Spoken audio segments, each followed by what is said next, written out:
It's what some are calling a guns everywhere bill. HB 60, which passed on the last day of the Georgia General Assembly, would allow Georgians with carry permits to bring guns everywhere from some public buildings to bars. The bill would also allow any permit holder caught going through airport security with a weapon to simply leave with their gun without punishment.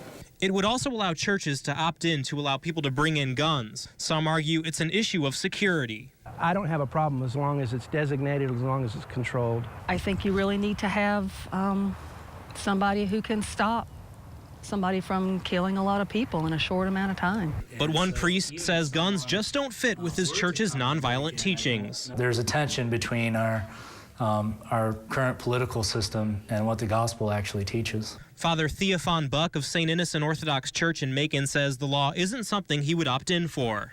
We did have someone bring in a gun, even though it's illegal, a while back, and it was a little bit of a disturbance, it was a distraction. So I just don't see the reason to have it. But it's another part of the bill that has some in law enforcement concerned. Flip through to page 23 and you'll find a line that says, quote, "A person carrying a weapon shall not be subject to detention for the sole purpose of investigating whether such person has a weapons carry license."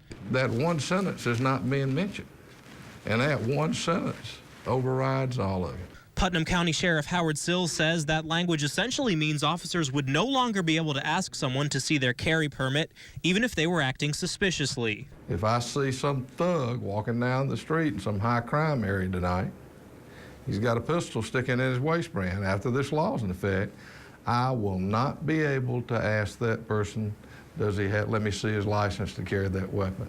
If the bill becomes law, Sills says his department would lose a vital tool in tackling crime. We have too many criminals, too much criminal activity out here to enact a law that will virtually allow a criminal to carry a gun.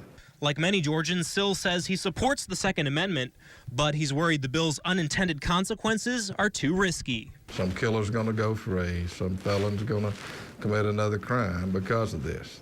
In Macon, Tom George, 13 WMAZ Eyewitness News.